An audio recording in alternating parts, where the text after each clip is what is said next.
Yo, look, CJ is enjoying the multi-frame generation. We are using now 6 times MFG and we are getting 200 frames. So how to add MFG to Stellar Blade? It's always easy in Nodix Stick. You have to go to our app website. We have app here. Just download the app as any other app, extract, then launch the app.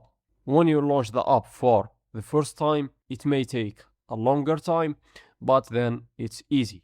We have here Stellar Blade. If it didn't read the game, just click here add game and choose the folder location of it. As you can see here, let's click install mode, give it some time, and the mod is installed.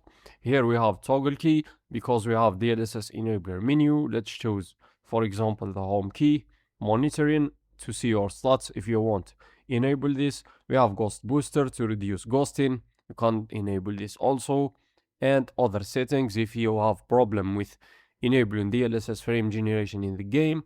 Enable forced FG activation and try fix disabling signature override. As you can see, don't forget to save, and now launch your game. Okay, we have just launched the game and we go to settings, then graphics.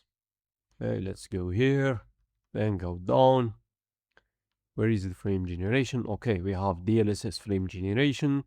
Set this to X4 as you can see, and it's working very good.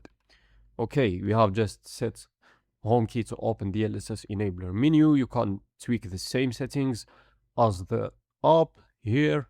As you can see, we can even go to 6 times MFG. That's a lot, as you can see. What is happening here? Okay, CJ, walk around. I don't play this game, but I just made a video for you. And it's smooth experience.